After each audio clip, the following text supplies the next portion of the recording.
Hey there, welcome to Board Game Hot Takes, the podcast where we give our immediate reactions to the hottest board games just minutes after playing them.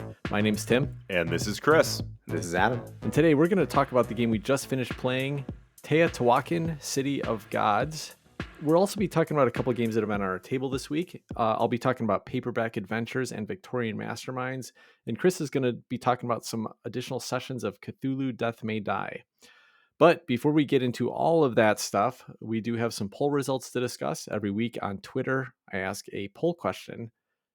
And this week I asked, have you ever had an experience where a player ruined a game night? Now, if you want to be involved in these poll questions, you can follow us on Twitter at BG_hot takes. We'd love to get your responses, be a part of the poll, be a part of the activity, but also when you leave a comment, we may read your comments. We got some juicy comments to read tonight about this question. Before we get into the comments, though, here's how people answered the poll. 54.7% said yes, they had an experience where a player ruined a game night. 22.7% said no, and 22.7% said kind of. So that's a pretty big amount of people that had messed up game nights because of somebody else at the table. Adam, how did you answer this question? I put yes. Do you guys know the story? Cthulhu Death May Die was a time where I had a guy just totally ruin a game. He had no desire to play this game. He's like, what? We just roll dice and then pick a thing and then blah, try to beat this guy. And he was just not into it. He wanted to just die. So he would try to go and move over here so that the game would be sabotaged. And I don't even think we made it to the first, state. I think we got skunked. The game skunked us and it was over before it even started. And he was off to go play whatever he wanted to play. And the rest of us were just dumbstruck. Like, what just happened? And I was put off by the game until I played it with you guys a few nights ago and had a great time playing it. So it just goes to show you the people you're playing with and hanging out with can make or break a game. And that's no surprise. Adam, can I ask you a question? So, that was a big, like, somebody just ruined that game for you, right? But what about that first game of Eclipse we played where that one guy, like, would you say that was ruined, or would you say it was kind of a kind of situation? It was a kind of situation. It was a funny, as soon as you were asking this question, I knew where you were going with it. There was no pre-planning, but yeah, this guy, I had never played Eclipse before, and I just received the Kickstarter with all the stuff in it, and I was excited to play it. And you get some of these characters, right? People are all different. You get some of these humans that come out of the woodwork. They've got their, like, they don't shave or wear deodorant, and they just, I don't know who these people are. And this guy specifically is like, I came just to play Eclipse. And I was like, oh, okay. And he slaughtered me within like round 2 or 3. I didn't know what I was doing. He took me out. He knew what he was doing. And then from then on, I was like, oh, okay, well, I got just destroyed. I'm going to go like plot with Tim. This guy just met like maybe last week. And let's see, like, make sure Tim kills this guy and make sure this other buddy, Jeff over here, kills this guy. Jeff ended up winning. So that was some sweet redemption for me. But that game was a little bit rude. I was like, oh, well, I got to be more careful next time I play this game because nerds might come to the game day and absolutely destroy me at Eclipse. It was a learning lesson. And this guy who had no intention of being a socially amenable and an enjoyable person to be around, his sole purpose there was to destroy people at Eclipse and not to hang out or to make friends. So it was a little off-putting. He was a little off-putting. The game was awesome. He was not awesome. Yeah, what I remember about it, because he obviously had played the game. He talked about it all night long. Yeah, I play this game all the time. But what I remember about it is, like, every time I would go to take an action, he'd be like, "Oh, this is what you should do," and like he would just jump right in there and be like, "No, take this technology, because if you take that one and somebody else gets this other one, that's not going to work. So take this." And I was just like, "Dude, I just want to explore the game. Like, leave me alone. Let me play my game." And so I was so annoyed with him by the end of the night that basically what happened was, like, he had walked all over Adam, got lots of points there, and final action of the game is like I went into the middle and knocked him out because he wasn't expecting it, and I was just because I couldn't stand the guy anymore. So yeah, that's one of those, like, kind of situations where he didn't destroy the game night. I still had fun being there. I still had fun exploring this game, but he definitely put a damper on it. Like, it could have been a more fun game without that one character there. Like, he took me out, so that was a bummer, and then he got taken out at the end, so that was freaking awesome. Ended up being a fun memory and fun to talk about. Yeah. The way I answered this poll was I said kind of, That was probably one of the worst ones. But there's also been a couple times where people have been playing and like somebody at the table just gets ornery or angry or just kind of like set a bad tone where, and I to be honest, I've done it once or twice. Like I think all of us have once or twice where you kind of get in a bad mood and this game isn't going your way and you're like, I don't want to be playing this game. I want to be doing something else with my time. And we all have experienced it occasionally. So I know I've been a part of it, but it's usually not bad. But I was thinking about this question. I remember back, I was just out of high school. I was probably like 22 at the time. And me and my girlfriend at the time had another friend, a couple over, and we were playing categories, right? And I know this is a different type of game, but we're playing this kind of party game. And I remember that, like the question came up. It was like you roll this dice, and whatever letter is on there, you have to come up with as many answers of a category as you can. And so the category that this girl picked a name for was like band, and then it was the letter S. And so we're reading down her answers, and she reads this completely random combination of words that nobody's ever heard before. And her boyfriend is like, that band doesn't exist. It's like, no, you and I, we went to see this local band down at this little club. It's not, of course, they have never had anything published or whatever. He's like, that doesn't exist. And they got in this huge argument, this huge fight. They had come up to our house and they literally the night ended. Like they left, they got in such a huge fight that they just like left the house Wow. and the party ended because of this because of this game. So I guess I have had a like where a game night was ruined, but I had forgotten about that until after I answered the poll. Chris, how did you answer this question? Maybe I'm just incredibly fortunate, but I've never actually had a game night ruined because of a player. I mean, I've had a game night ruined because I was playing a crappy game. I've had a game night get ruined because I drank way too much. But I've never had a game night ruined because I was playing with someone who is just being a poop, which is great. I'm happy about that. Are you serious, Chris? Of all the games we've played together, never been the poop guy that ruined the game night for you. I didn't want to say anything, but no, no. Okay. I mean, seriously, it's my great blessing of playing games in the time that I've been doing it is that everybody that I have played with has been absolutely delightful. At least in in-person gaming, I have not yet met someone that I played a game with that was one of the stereotypical overly competitive, that kind of thing. And I shouldn't say anything about it because now that just means I'm going to meet like the ogre of gaming here sometime in the near future, but it hasn't happened yet. So I'm keeping my fingers crossed. I do remember the first play of Barrage where after we got done, Chris is like, I'm not sure if I would play this again because it was kind of a rough situation. And it was just because I was such an a-hole that night. So maybe you're on the kind of scale, Chris, and you just forgot about it. No. That was understandable. All right. Well, I'm going to read some responses that we got on Twitter on this, and there are some pretty interesting responses. But to be honest, nothing that I didn't expect because I've seen some bad situations. And come on, people, we can do better. 54.7% of you answered that you've had your game night ruined because of another person at the table. Think about that. Don't be that person. Ryan McLean said it was a meetup. This guy brought a game he really wanted to play. It was a deduction kind of party-ish game. He taught this, left out many rules, then verbally berated everyone for being sucky at the game. Sounds like a fun night.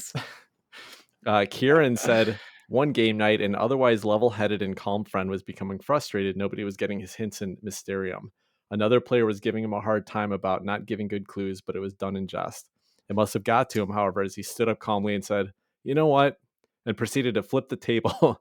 Drinks, snacks, and game pieces went everywhere. It was a flimsy Oh card table, and no. he later admitted he didn't think it would actually flip over, but it was quite the spectacle. Needless to say, the night ended there. I didn't know that actually happened outside of like the virtual table flipping on Tabletop Simulator. I mean, come on, people. That is a thing. It shouldn't be a thing, but it is a thing. Wow. Andrew V said, played a game at a con where someone didn't accept how a rule worked even after multiple explanations and referencing BGG. We just gave up and let them play it as they interpreted. Proceeded to abuse this rule all game and declare, man, this seems overpowered over and over. They won handily. Surprise! Game was super fun, and this turned into an uncomfortable experience. We rushed the end game just to get it over with. Sadly, this is a regular at my local cons, so needless to say, I will avoid all games with this person. I play to have fun, win or lose. Wow. So sad. That's a pretty good lack of Mm. self-understanding.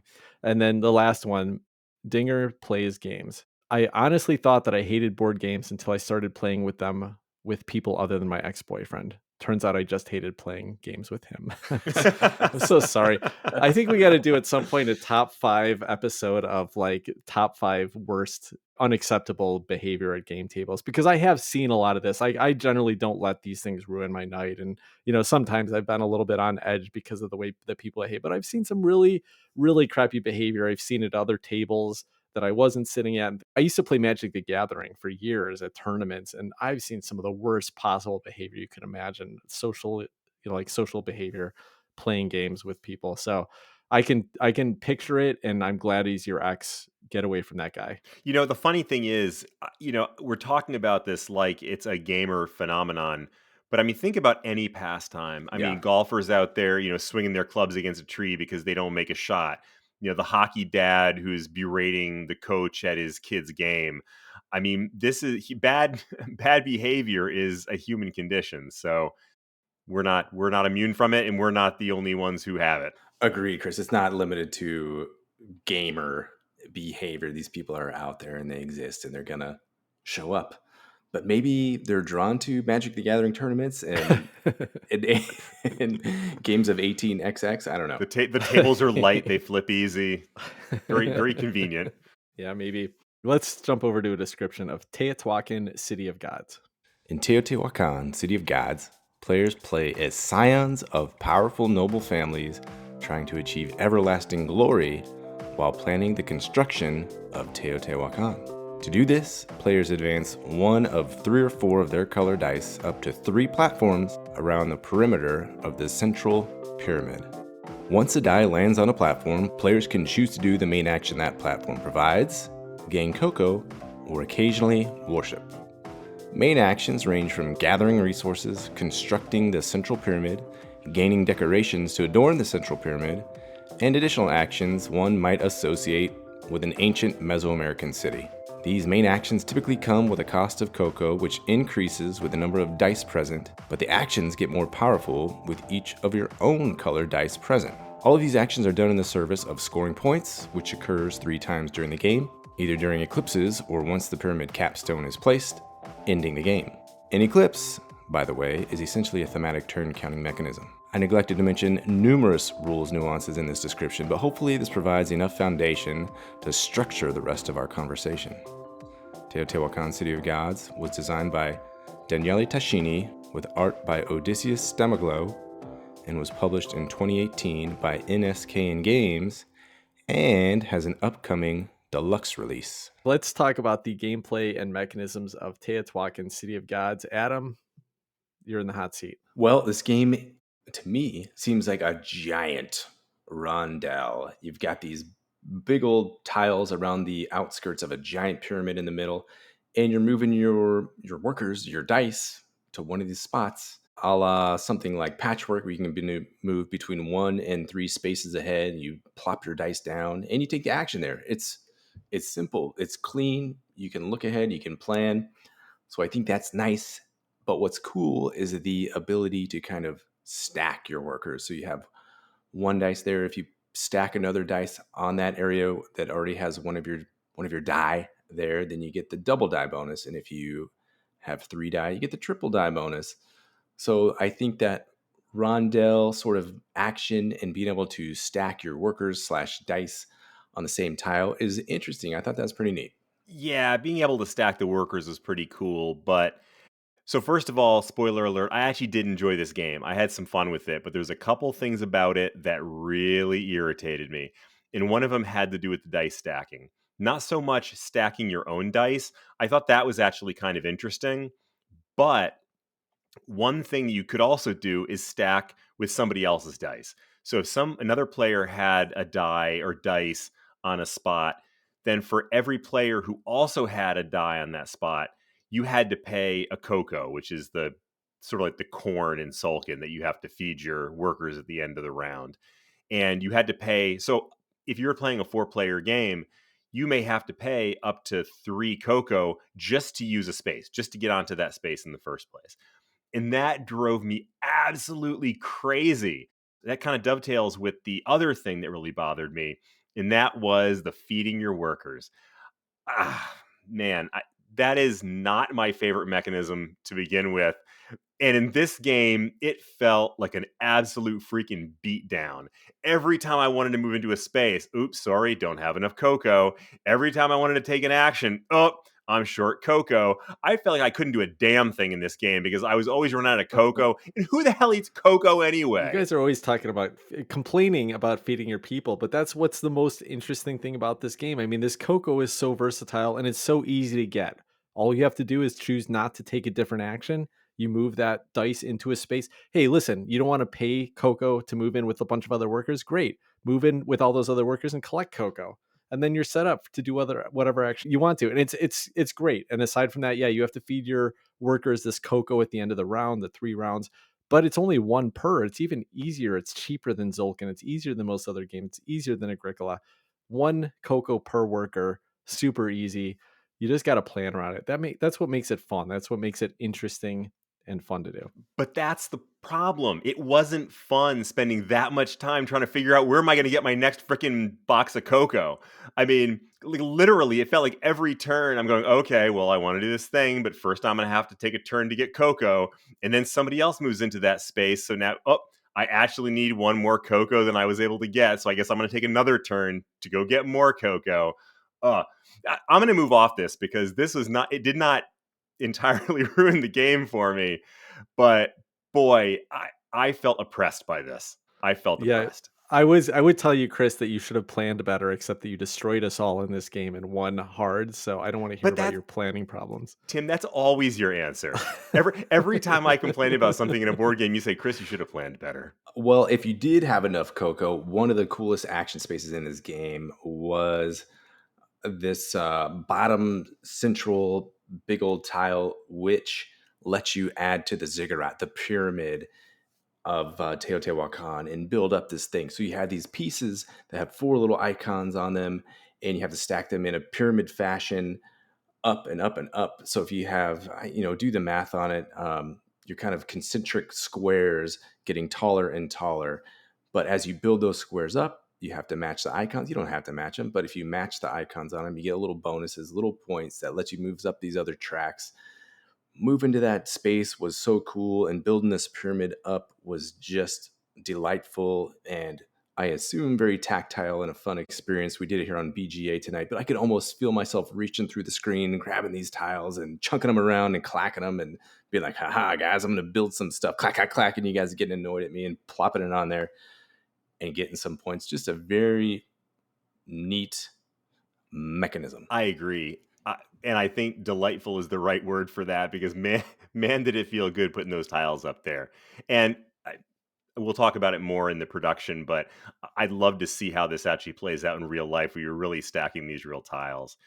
But beyond that, just the spaces that you had around this rondelle were really interesting. You had a couple of them that were just basic resource gathering, gold or wood or stone, the basics. But then there was also there was one that allowed you to build things onto the pyramid. There was another one that allowed you to put these little decorations onto the pyramid that allowed you to not only get points, but to move up on these temple tracks. There were spaces within each of these where you could worship and move yourself up a temple track. So there was all these interesting choices to make.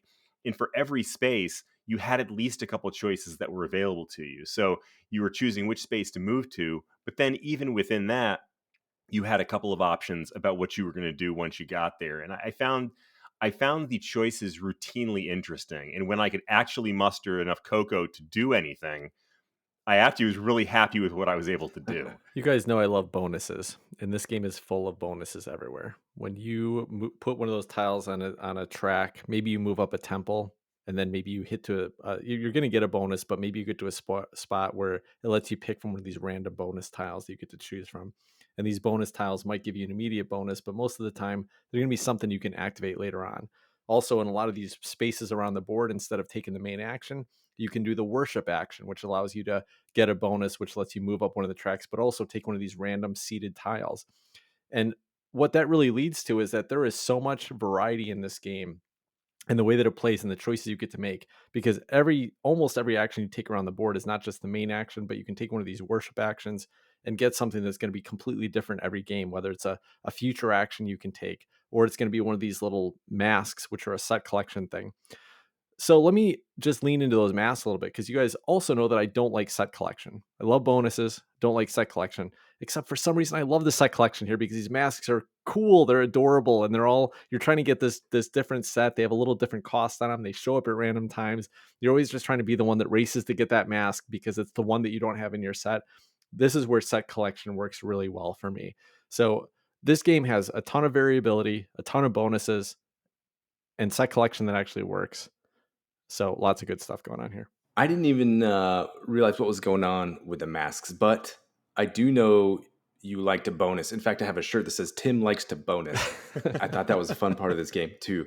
Yeah, the masks, I don't know what was going on. There's a lot going on in this game. Much of it was way over my head. So a first play of it for me, and I was dumbfounded. You guys know I'm not the quickest study. So this game, just like last week with Carnegie last week, there's a lot going on. So it takes a lot more than a first play. At least for me, I can't internalize the rules and all the mechanisms and everything going on here. Tell me what was going on. If somebody understood this eclipse mechanism, it's kind of like the going to the production phase in Tzolk'in. And there's a lot of similarities with Tzolk'in here.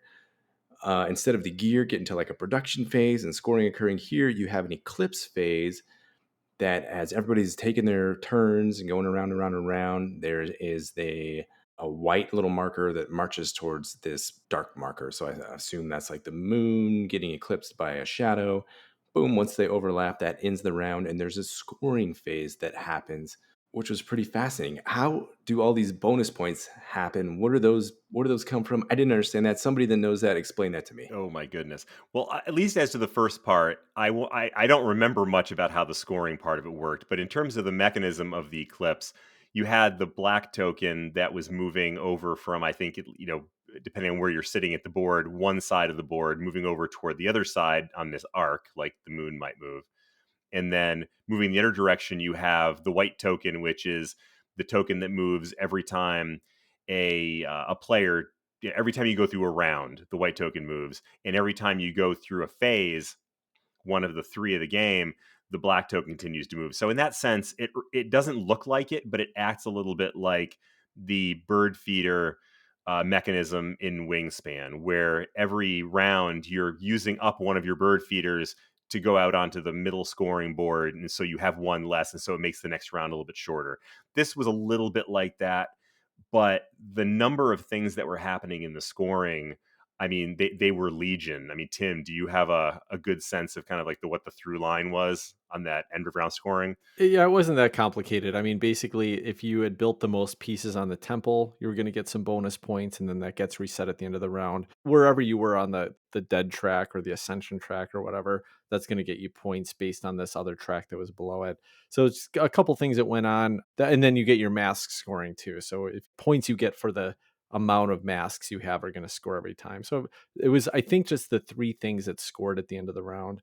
But they worked in different ways. That was kind of unique. The one thing about the Eclipse track, though, I think, is that it's unnecessarily convoluted, because basically all it is like that the white marker. All it is, it's just tracking how many round turns you have in that round, and then the black marker, it just goes down one per every round, so it just shortens the round by one every time. But it just I remember the first time I played this game, this was my second play of it. I played it in person about a year ago, and then we all played it tonight on Board Game Arena. And the first time I played it too, it was a little convoluted, it was a little unclear, but really it's simple. It's just keeping track of the rounds, and then at a certain point you reset, and then you play one less round the next turn, you play one less round the next time. So it's I think they tried to add a little theme in there to say it had something to do with, the changing of the seasons and the eclipse. And so it's the sun marker and the eclipse marker, blah, blah, blah. It's just a round marker. But yeah, the scoring it was cool. I mean, there was a lot of stuff that happened. You could have big shifts. The first round, Chris ended up, I think, quite a bit above us. The second round, I managed to blow you guys out of the water, except then I forgot to feed my people. So then I lost a lot of those points. And then the third round, Chris had a big win at the end on one of the tracks. So I think it's cool that there's some opportunities to shift that around. That the leader in the first round isn't necessarily going to be the leader going into the second round. That's cool. Yeah, I have nothing else for mechanisms aside from the interchangeability of the giant tile spaces or the rondel spaces here.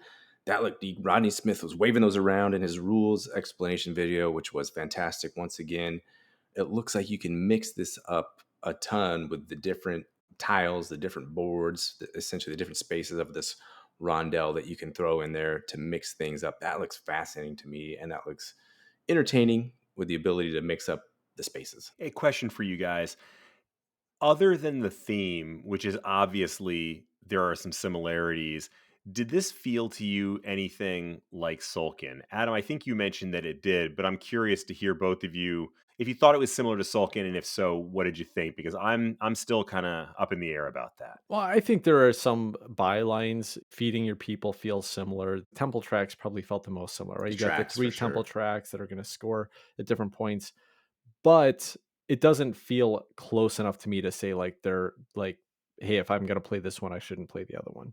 Like they feel like very different gameplays. You can tell that they took some of the things that worked well in Zolkin and put it into Teotihuacan. And these are the same designers, of course.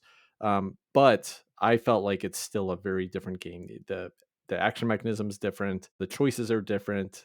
What I will say about this compared to Zolkin is that I think that this Italian group of designers has consistently gotten more and more complex with their designs. And I don't think that's necessarily a good thing. Zolkin, Voyages of Marco Polo, Lorenzo El Magnifico, these are streamlined, clean, tight games that work great. And then you move to something like Teotihuacan and Tekkenu, which I played as well, and there are a lot more things added into it. Now I still like it. I like that puzzle. I like all the choices, but I think that's I think it loses a little bit by not being as streamlined as some of the earlier designs. Agreed, Tim. Yeah, the temples here, you got 3 temple tracks that are like different colors, and then cocoa instead of corn here, and then a giant rondel instead of where you put your workers out and you kind of program them to let them time take their toll on the workers and see where they end up before you pull them back. So some similarities, and I definitely got a feel of, oh, I got to feed my workers now, and you have to, 3 stages of the game where you better be able to feed or you're going to lose some points. So some similarities, like you're saying, Tim, but enough differences to where it feels very much different. Especially that build up the pyramid in the middle is totally unique, super chunky and fun. You got some feelings about Sulkin versus this one, Chris? Yeah, and I think hearing you guys talk about it helped me crystallize some of those thoughts. And so I'm going to say the exact same thing that you guys did, but a third time. Uh, Good. there are some things in this game that feel like they were lifted in whole cloth from Sulkin, like you said, Adam, the temple tracks. I mean, exactly the same temple tracks almost. Although I do like the fact that in Teotihuacan, there's a bonus on every step along the temple track, and that you get them immediately, which is Yeah, I really like, and I think Tim would probably enjoy that as well because you get more bonuses more frequently instead of having to wait for the end of the round. Well, I also like that, like once you get up a few steps and then another few steps, then there's that random pile of bonuses that are distributed that are going to be different every game, and then you get to choose from depending on how quickly you get up there. So like it's like the difference between like Gaia Project and Terra Mystica, where they have tracks in both games, but one of them actually does interesting stuff, and the other one just gives you points. And this Hmm. is where Teotihuacan actually I think succeeds quite a bit more than Zolkin. Yeah, I agree with that. And similar with the feeding the troops cocoa. I mean, here you're feeding cocoa instead of corn. Okay, there's a little bit of a difference there. But ultimately, I think I do agree with you guys that this does not feel like the same game. There are definitely some similarities. There are definitely some differences. Interestingly, I think each of these games has one big toy central to the whole thing. This game had the pyramid. In Sulkin, you had the calendar itself, the gears. And honestly, I think that factor really does make the game in both cases. I mean, both of them really were enjoyable. Both of them were very different. And both of them made me want to sit back down and play it again. I think that's pretty great. All right. Well, let's talk about the theme and production of Teotihuacan. I'll just start to say that the theme it's like one of these other Euro games that just are based around a city. In this case, it happens to be a Central American city, but there's not much that really ties it to the theme. The mechanisms, the putting the tiles together and making the pyramid out of it is a gimmick, but there's nothing that actually drives theme with the mechanisms that happen here. But that said, it's still enjoyable. I like the presentation here. I have two things to say about it. Number one, I've been to Teotihuacan. That's it. I just wanted to call that out. Number two, Cool. number That's cool, two, Tim. Yeah. I do think that this is from a from a component perspective, this is one of the best values you can get in a game. I think the table presence is awesome.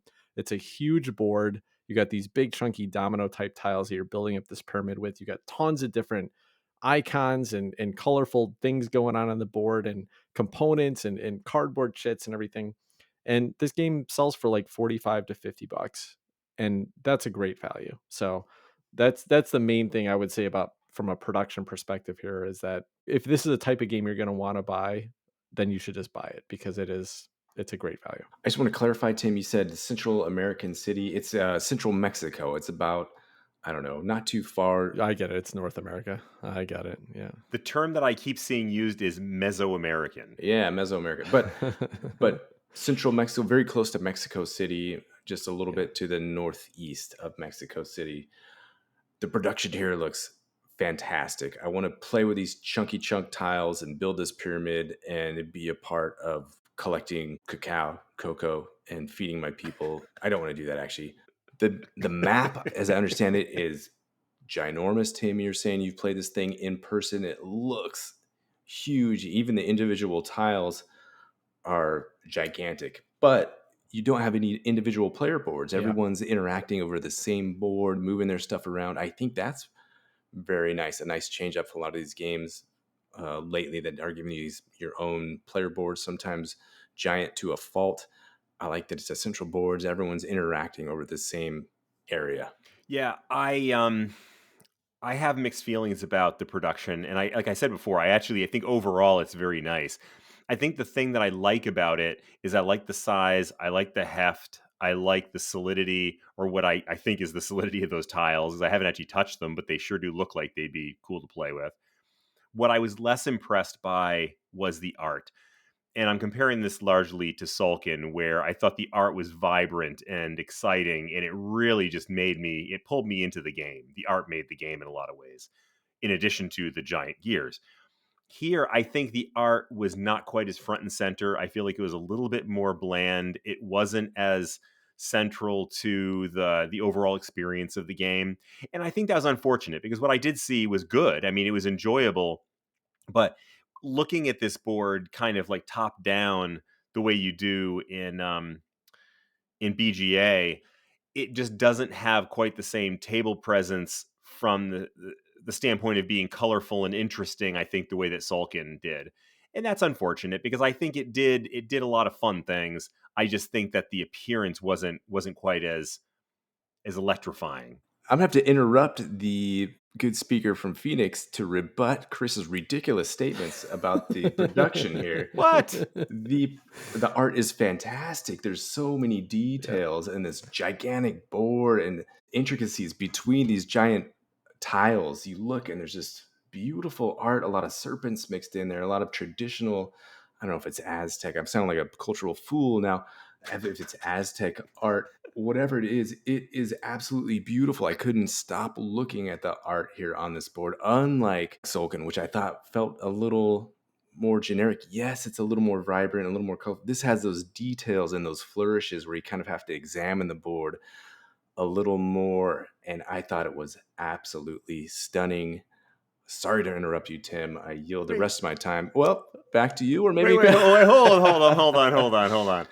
Are we looking at the same game here? Wait, before you even say anything else, let me just, as the one person who's actually seen this game in person, the board in person, I think this is a clear example of why no one should ever trust our opinion when we play on Board Game Arena. Because, Chris, you're playing on like a tiny little screen with this massive board, and so you are not going to see all the detail, and you can't zoom in on that board here.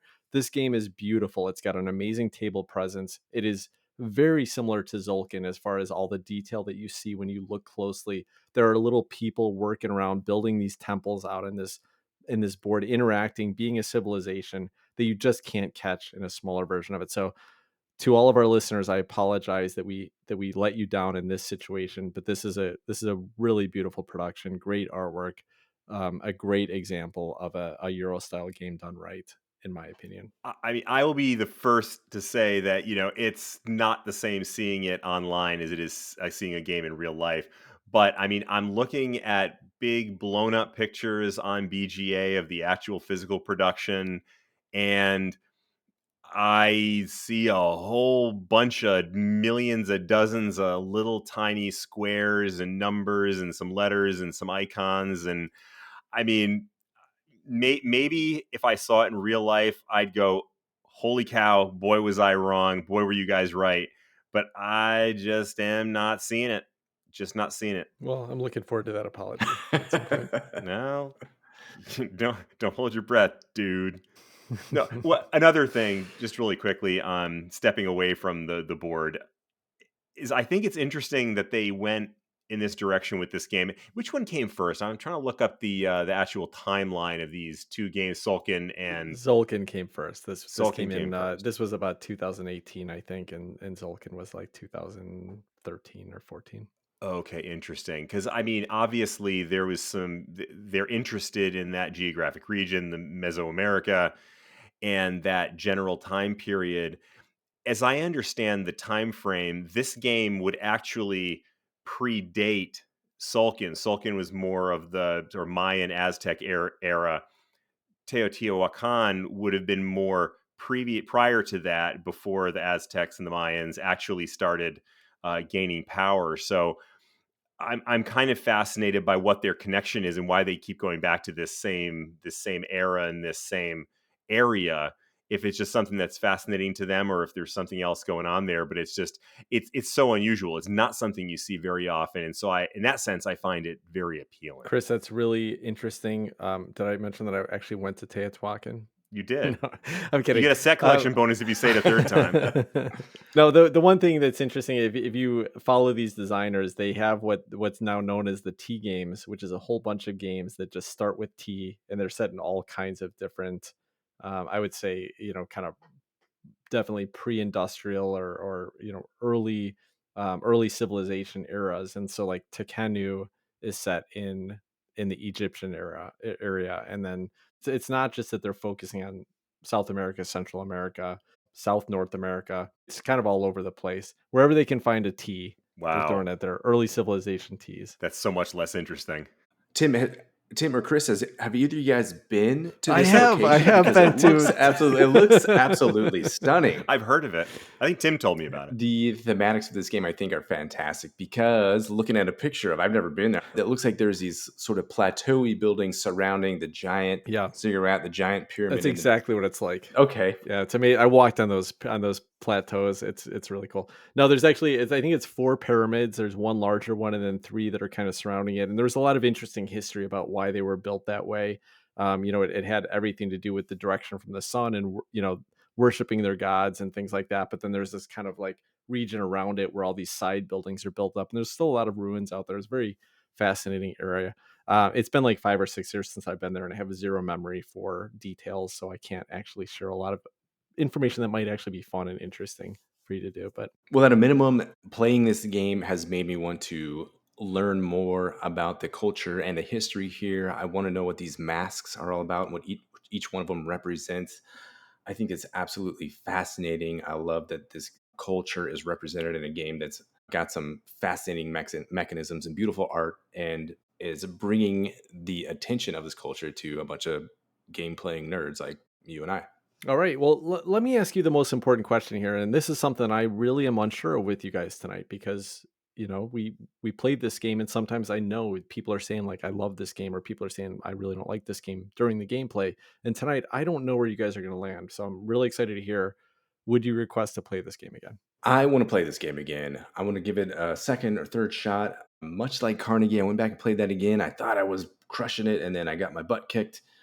But here, I want to go back. I want to play it again. I want to explore it, figure out what's going on more, see if I can do any better. I want to understand how to optimize my little cubes of dice going around this rondel. It's neat. There's enough there that I definitely want to go back and explore it some more. Will this be one that I want to play 5 times or less? or will it be one that I want to play 100 times or more? I think that's still up in the air, and I'm excited to play it again, at least for a second or third time, and see how it goes from there. I'm going to second Adam on that. And just so it doesn't sound like I'm saying the same thing every week about every game, let me draw a comparison with Carnegie. Carnegie, I'd say I gave it kind of a thumbs to the side, which would mean somewhere between a 5 and a 6. I think it was slightly more positive than negative, but I was kind of halfway on it. I would say with Teotihuacan that it was somewhere between a 6 and a 7. I'm not 100% sold on it yet. There are some things about it I like. There's some things about it I don't like. I mean, I'm not a big fan of the feed your people mechanism. I'm not a big fan of the economy that's so tight. The thing I was talking about with the cocoa before, I mean, that really does bug me and it affects my experience. I'm also not the world's biggest fan of the rondelle as a mechanism. It's not my favorite. But that said, I thought there was also a lot of interesting things going on here. I think there were interesting choices. I think that if I could get past that tight economy and make a game, pull a game together, there were enough really interesting choices to be made that I think I could look past that and really enjoy this game more. And Adam looks like he has something he needs to say here. It looks urgent. Yeah, very urgent. Tim, before you jump in, I want to ask Chris, how come you're okay with I assume you're okay with the corn in Sulkin and feeding your workers there versus the cocoa here in Teotihuacan? Because I feel like in Sulkin, you can almost well, as I'm saying this now, I'm going to refute my own point. Yeah, 'cause you could almost ignore the corn until you got to that point where you pay your workers or you feed your workers. But I guess in reality, you're also using corn throughout the game to pay for additional actions if you want to go beyond the basic one.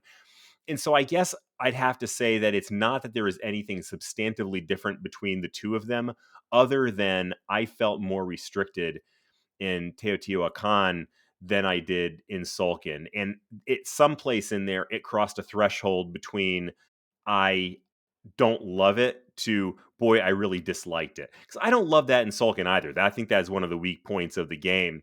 But it's not bad enough to really ruin the experience for me. Here in this game, I'm a little bit less sure of that. I will ask our listeners to go back and listen to our Zulkin episode where Chris said basically the same thing on that episode, and also how he was right in the middle of the road. Wasn't sure if he'd ever want to play it again, but he would give it a try. Sounds pretty similar to me. Yeah. Which is to follow that up. Now Sulkin is one of Chris's favorite games. games. It Just sure to is. finish that thought, yeah. Yep. And that's the thing with these games. I mean, I think this is true probably with a lot of people. These games that fall right in the middle where there's like a somewhat positive experience from it, there's enough to keep me coming back for another game. And then it has the potential to pick up steam, or it has the potential to go the other way. And like Carnegie, already we've played a couple of games of it, and I found myself finding it, a little bit more interesting as we've gotten into additional games. But then after about a game and a half in, I'm starting to go, wow, am I just going to make the same moves every time? And now I'm starting to waver on it again. So yeah, I think if a game doesn't jump out to you as being a real loser or a real winner right off the bat, then that's just kind of how that's going to go sometimes. You're just going to have to make up your mind as you play it more often. Well, for me, Teotihuacan has an interesting history because when I really got into this hobby, it was like late 2016 or 2017, really getting excited about getting introduced to games, starting to pick up my own collection. But I would say that I really got into the hobby in like early 2018. And I started tracking all my plays on Board Game Geek. I started following Board Game Geek and seeing what was out there. And the game that really stood out to me in 2018 when I was really getting involved here was Teotihuacan City of Gods. It was a big hit at one of the big cons that year. Everyone was raving about it. Everyone was talking about it. And I looked at this game and it was available, and it was, as I mentioned earlier, it was such a value. It was like $45 to get this game that seemed just like a huge board, tons of components, all kinds of stuff going on. I said, why would I not get this? But at the time I was trying to introduce some of my local friends who weren't really gamers into this hobby. And I was like, I don't think they're going to want to play something this heavy. I didn't think my wife was going to want to. So I just kind of skipped on it, but it just had this legacy with me, and where I was like, I want to try this game. I've always wanted to. About a year ago, I got a chance to play it for the first time. A local friend here in Phoenix, it's one of his favorite games, who he introduced it to me. And when I was prepping for it, I watched the rules video and I thought, this game isn't going to be that fun. Like, there's no way that moving one or two spaces on one of these rondels and then activating your dice is going to be a fun thing. It's one of those games where I read the rule book, and I just don't see where the fun is in it. But then I played it, and I had a blast with it, and I had so much fun that I almost bought it the next day. And you guys know me, I don't buy that many games. Like, it has to be a game I think is going to get played a lot if I'm going to buy it. So I almost bought it. I ultimately didn't, but I wanted to play it again, and I knew at some point we were going to do a review of it, so I knew it was going to come back to the table. So it's been a year, and so we're prepping for this review, and I kind of forgotten how it plays, and I went back and watched the rules video. I thought, there's no way this game's going to be fun. I remember it being fun, but I must just have had a good day or something like that. And then we start playing it tonight, and a few rounds in, I'm just having a fun time with it. It's so many fun decisions about trying to get your dice in the right places, ascending your dice and getting the bonuses. All the bonuses you're triggering all over the place, and things just went there. Like, at some point in the game, I was like, oh, I know how to win this game. Like, it's so obvious. And then Chris just crushed me with a completely different strategy. And there's just a lot of different things to do, a lot of different tiles to go after. There's a lot to explore in this game. I like it a lot. I still like it a lot. I can't wait to play this game some more. It's still a game I might pick up if I know that I've got a group that's going to play with me regularly. But I have some local friends that have it, so I think I'll get it played more a lot. I got a chance to play with one of the expansions that adds variable player powers at some point. That seemed really fun and interesting to play around with. I know there's a couple other expansions too that I don't know a lot about. I really like Teotihuacan. This is a great addition to the Italian design library, group of designers that we like. One of my favorites. I'm not sure where it's going to land. Again, this is one of those ones that feels like maybe after a few games it could get stale, but I don't think it will, to be honest. I think this is going to be a game that's going to be a fun exploration every time, because the variability of all these different tiles, all these different things you can pursue at the right time and take the right actions at the right time. So yeah, I think Teotihuacan's an excellent game, and can't wait to play it some more. That'll wrap up the discussion about Teotihuacan. Let's get into a drink and some games we've had on the table.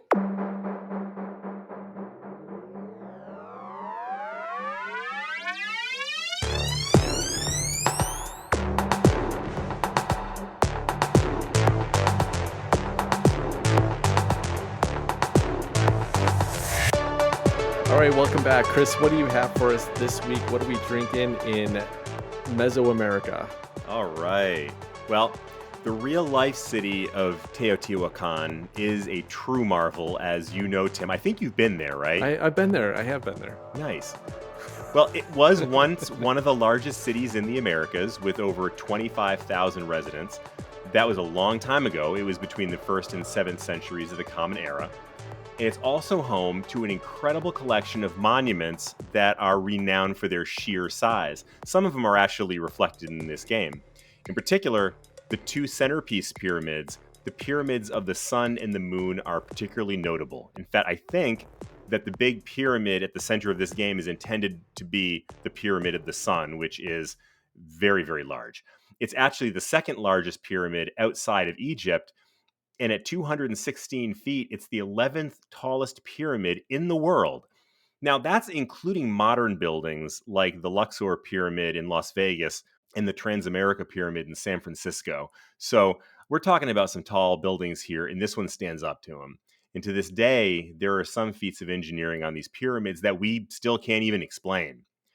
So the Pyramid of the Moon may be a bit smaller than the Pyramid of the Sun, but it is no less impressive, as Tim knows from having been there. I was standing right on top of it. It's awesome. And the names of these pyramids might suggest their purpose was something related to astrology or the ancient calendar. Now, this may be true to some extent, but from the little research I've done, it's more likely that this was related to the fact that this was the location for ceremonial worship of the great goddess of Teotihuacan. She represented water, fertility, and the earth itself, and in Mesoamerican cultures, traditionally the feminine energy was represented by the moon. Which brings us to this week's cocktail, the supermoon, which surprisingly comes to us from space.com. For real, space.com. So astronomically speaking, a supermoon is a full moon during the period when the moon is closest to its orbit in the Earth, which makes the moon look bigger than it normally would be. And this drink is delightful. It's super, just like that supermoon. It's a riff on the traditional margarita that replaces some of the lime juice in the normal margarita with cream of coconut, which is something that a lot of people are probably familiar with from the very, very, very famous, much more famous than the supermoon, pina colada. And so that's going to make for a sweet and delicious treat, perfect for a hot Mesoamerican day. Maybe not for the northern winters we're experiencing right at this moment, but that time will come again. And in keeping with our theme, the base liquor is tequila, which is, of course, native to Mexico. So mix one up, grab a seat, pull out your Teotihuacan, and enjoy. Well, Chris, I cannot wait. I am actually planning to go to Costa Rica in a few months, which is truly in Central America and not in North America, like Mexico and Teotihuacan is. And I'm going to be asking for some coconut juice in my tequila. Nice. Let's talk about a couple of games that have been on our table this week. I'm going to start out with a game called Victorian Masterminds. And this is a game by Antoine Bauza and Eric Lang, and it was produced by Come On Games a few years back.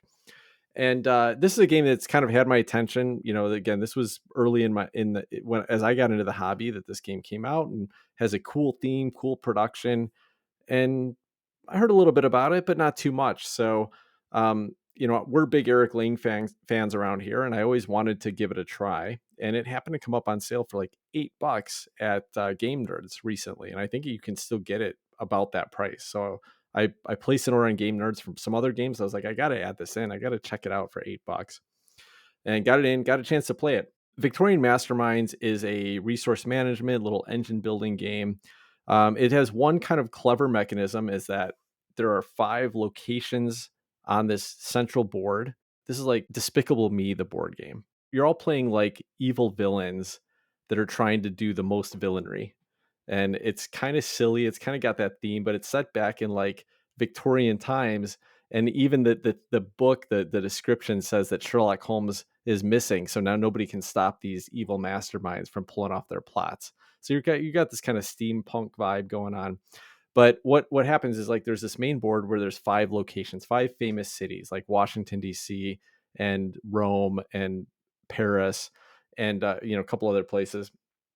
And on each of these spaces, there are a couple different buildings that these evil masterminds are going to try to steal. There are 3 basic buildings on each of these, but then there's also a special monument that each of them has. So, like, Paris has the Eiffel Tower, and Washington D.C. has the White House, etc. Everybody has a stack of 5 of these little gear chips, and these gears are big chunky chips that you're going to put face down, and each of them, every player has the same exact chips, but each of them has a different ability on them, kind of a different character it's representing. So what you'll do is you'll put one of these chips down in one of these 5 cities, and then the next person will do the same, and you'll just do that. And then as soon as there's 3 chips in one city, it could be from multiple different people, it could be all from one person, then you trigger that series of chips. You flip it over, and the first chip, the one that was on the bottom, will trigger first, and a couple things happen. First, there is a benefit that everybody gets from that one location. So it might be a resource, it might be a nut or a steel plate, it might be a scientist, but there's going to be one ability you get. And then you're going to trigger the ability, if after you've taken that, you're going to trigger the ability that's on that chip itself. And each of these chips does something a little bit different. It might, like, help you steal one of those buildings or those monuments that are on that location. It might help you take a special goal card that's on that location. It might help you basically cancel out the chip that's underneath you. So you can kind of surprise somebody else and not let them get their benefit that they're trying to go for there. So I think what it's trying to do is be this kind of fun, like, gotcha, take that situation where, you're putting these things up, you're bluffing, you're blind bluffing whatever other people putting there. What are they trying to get out of it? But ultimately, what you're trying to do is collect resources so that you can steal buildings, and then you're building up these. Everybody has their own unique player board, which is this kind of mechanism, this big machine that you're trying to build, and it looks like either like a big hovercraft or a big tank or something like that each of these villains has. And so the resources you're collecting are going to help you turn those into parts to build your machine. Each of the machine has a unique special ability that triggers on one of these chips. And that's basically the game. And as you're playing, you're going to collect some of these gold cards at each location that you can do by accomplishing other goals first. There's a few other different ways to get points. The game is fun and pretty interesting. It's a beautiful production. I mean, this game for $8 was a steal from a production perspective, because like these buildings that you can get in each of these locations. So there's 15 basic buildings and then 5 monuments.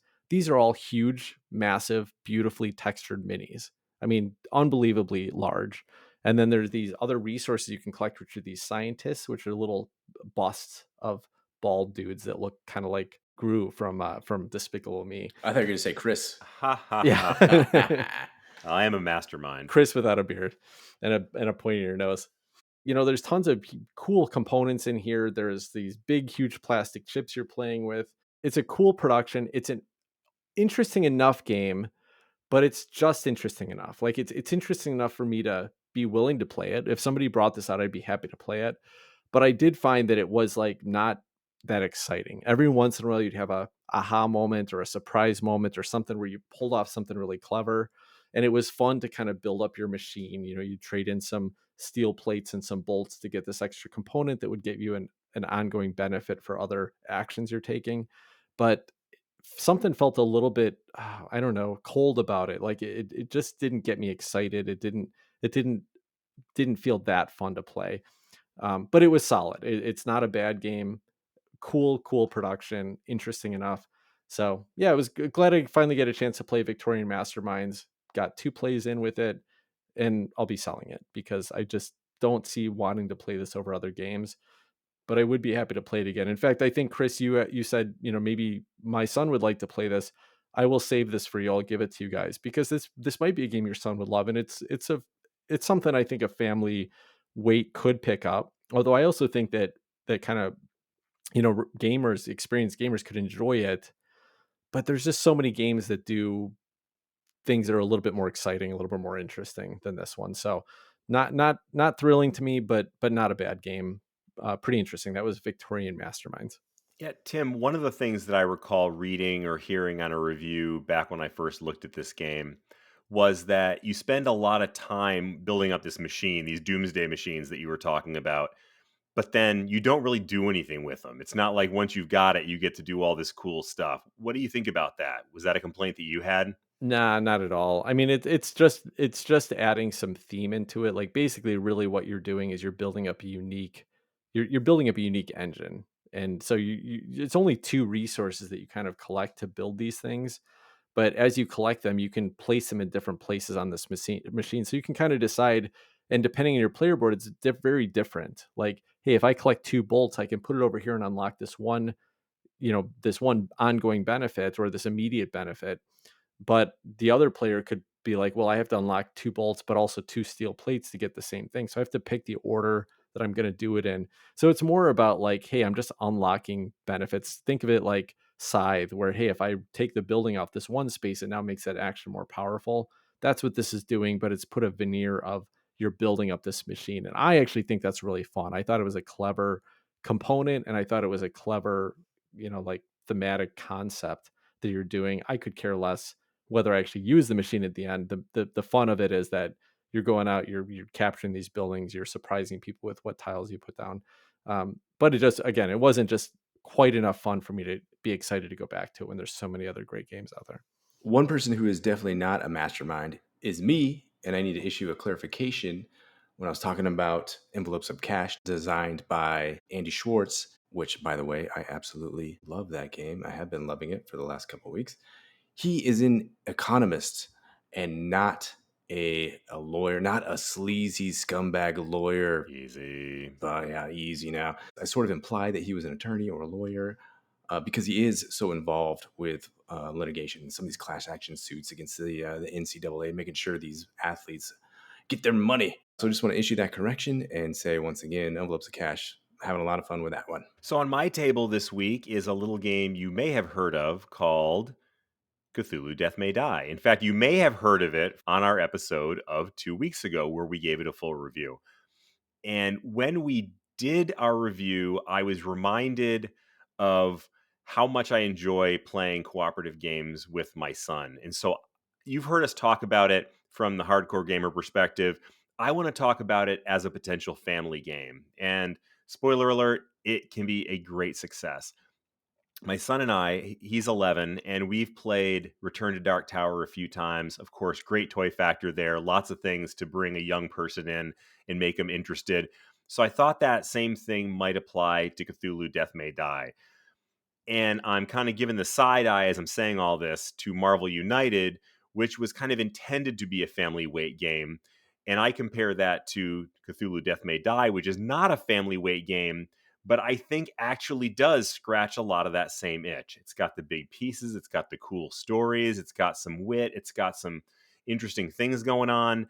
But what I think makes this acceptable as a family weight game, for one, of course, it's cooperative. So you're able to help your younger players through. But what really makes it shine is that at the core of the game, this story is being told through some very simple actions.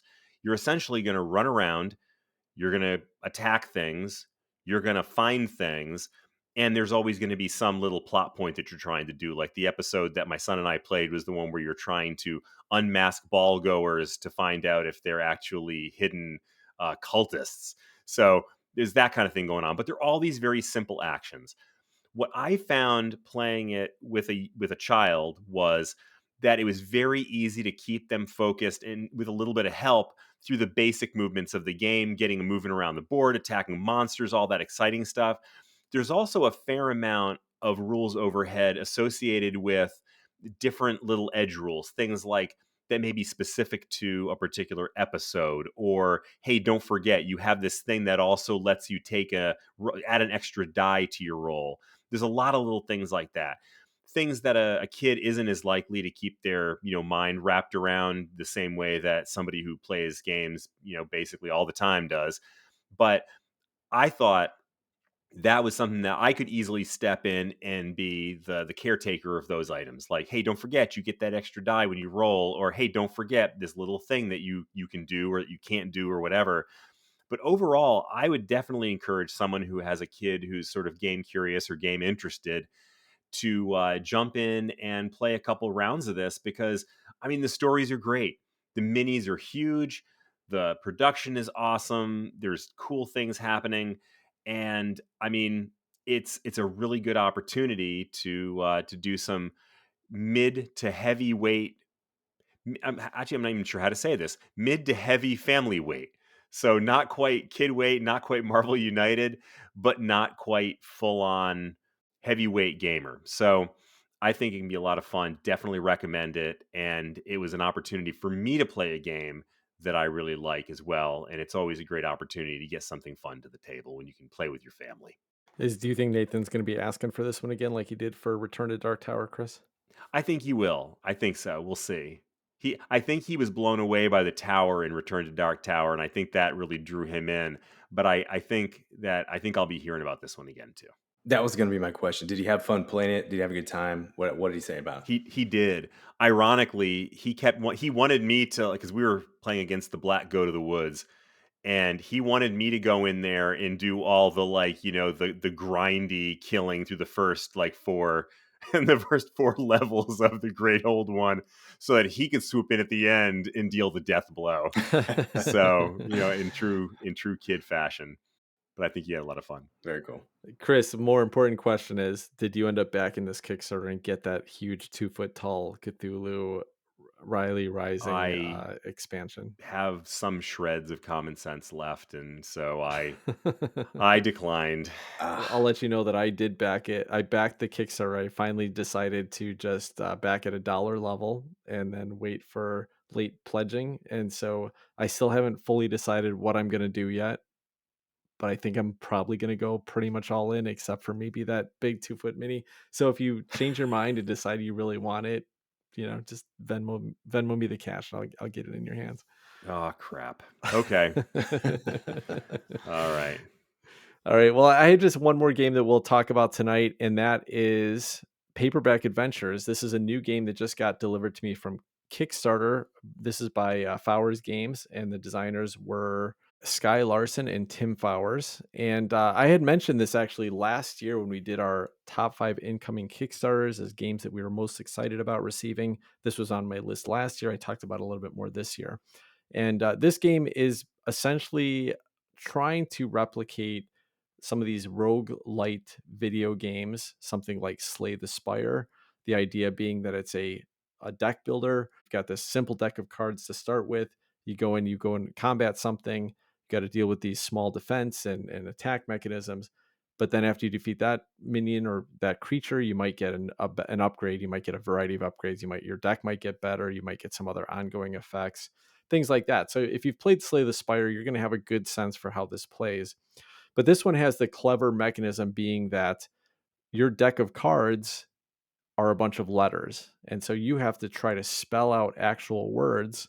And when you spell out these words, on the right or left of the cards are the essentially the benefits you're going to get from them. And then you have the opportunity to what they call splay the cards either right or left. If you splay the cards all right, that means that the first letter of the word is going to be the top letter. And then most of the abilities you're going to get out of all of the other letters in that word are going to be attack abilities. If you splay the card left, that means that the last letter of your word is going to be the top letter. And most of the abilities you're going to be like defense abilities, but there may be some combination in there.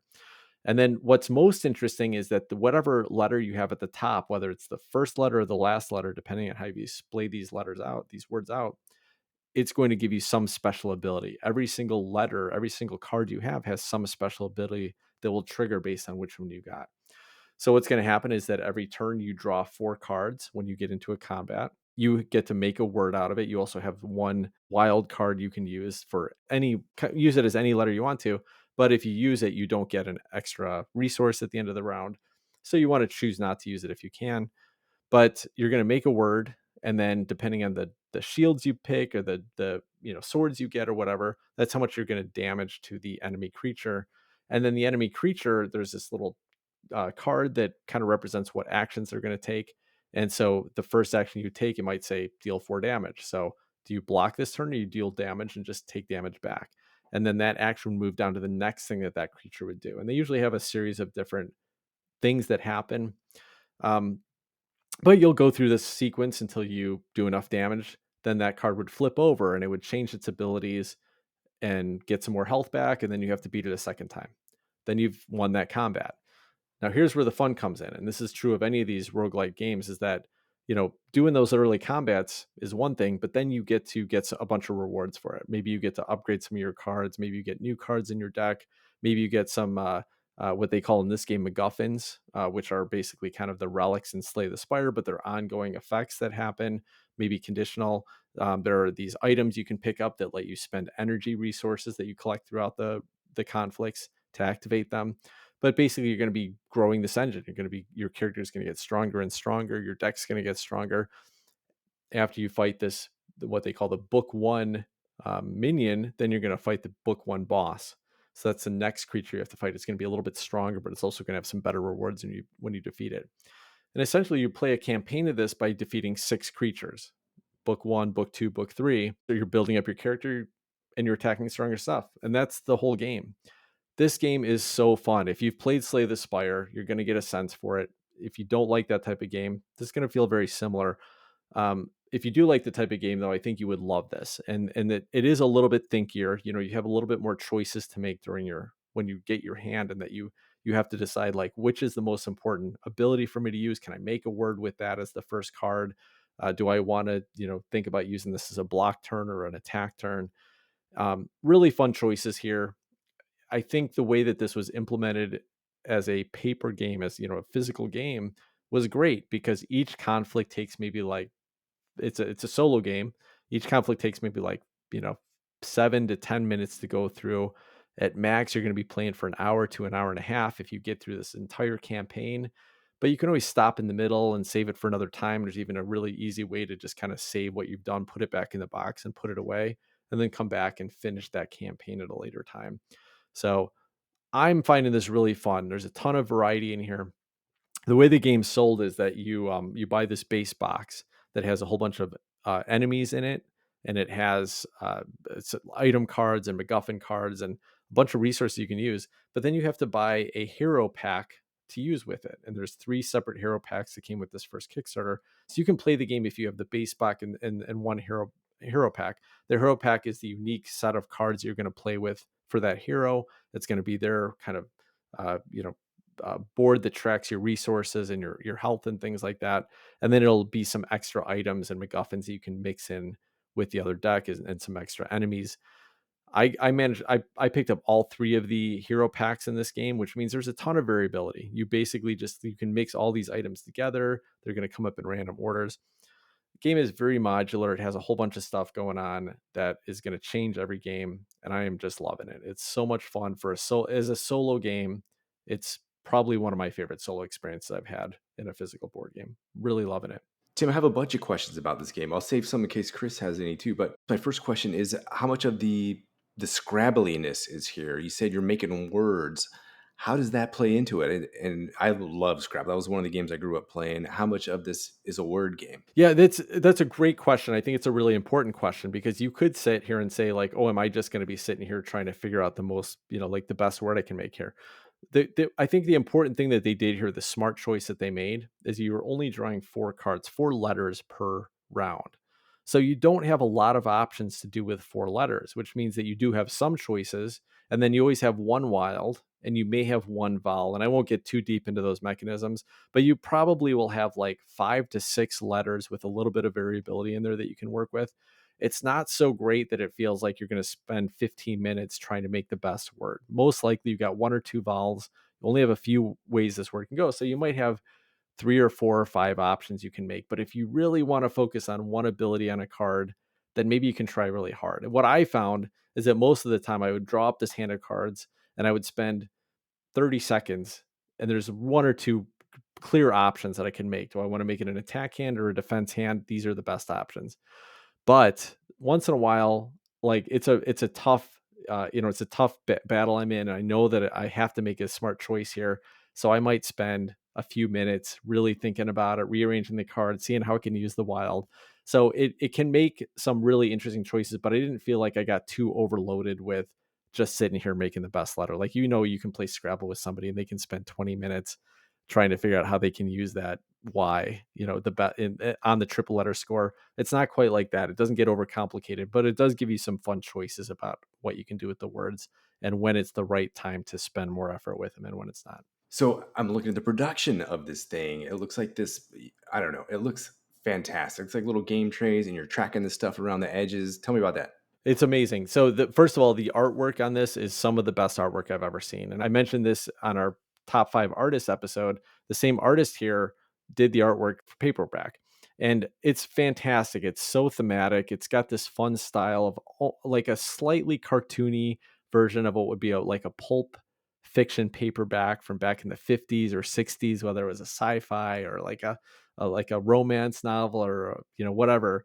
But they've just got this beautiful, great artwork, and every piece of this artwork and graphic design in this game, it just fits perfectly in there. It's like whether you're looking at the sleeves that come in the game. By the way, every single card, which most of the components are, they come with sleeves, and the ones that are your main deck are all those cards are double sided because you can upgrade them. So those all have a very unique design on the back of the sleeves, which are beautiful. But each of the cards have a unique look to them, and they just feel within that era. They feel like just the theme of this, by the way, is that you are essentially a writer who has writer's block. And so you start brainstorming some idea that could happen. And so then that's why you get all these weird fictional situations. Like you can have your pirate character is out there fighting a space alien, or you can have your medieval damsel character is fighting an octopus or something like that. So like there's these weird scenarios that can come up, but that's the concept of it. And then they of course tie into that with that you're writing a book. That's why you're playing with these words.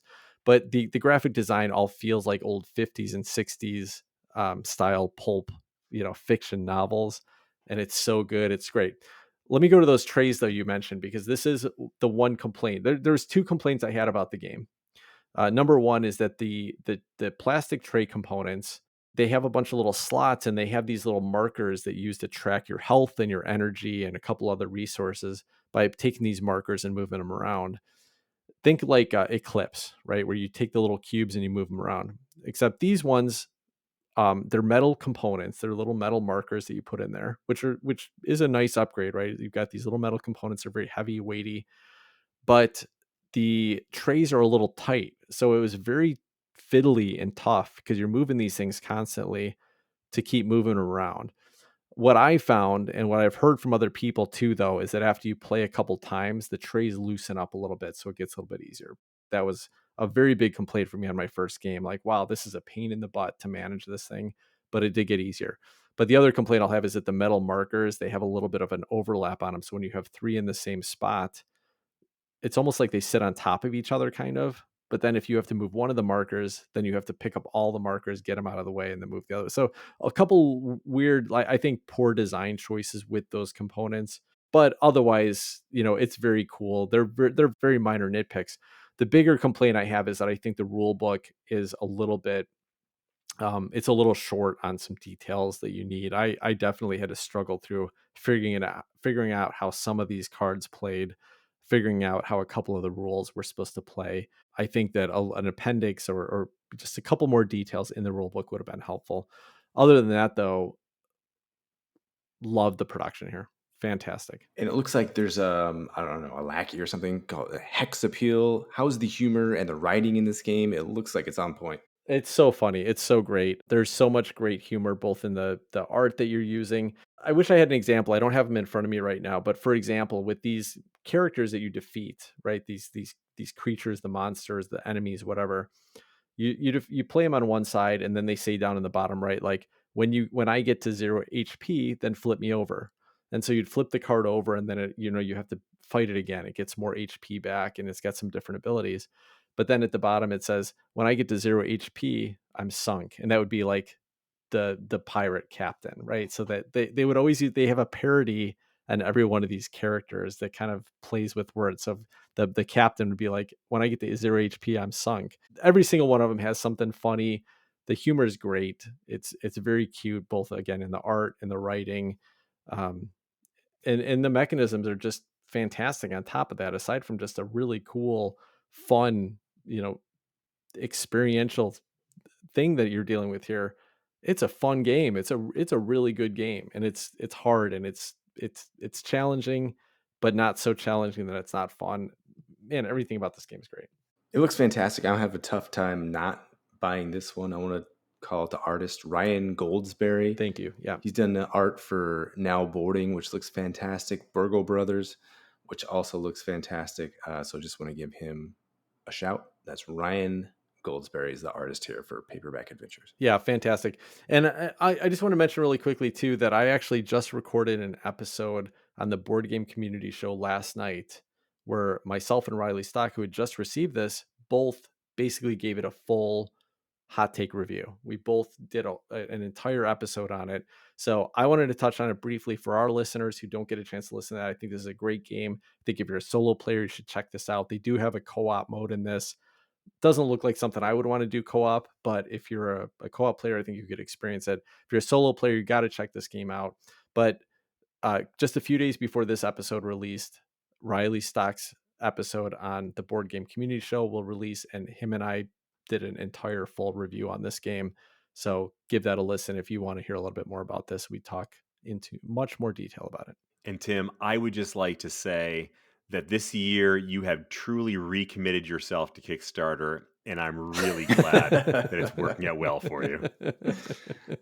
I think that will wrap up this episode of Board Game Hot Takes. Thank you all for being here with us this week. If you would like to interact with us a little bit more, you can find us on Twitter at BG_Hot Takes.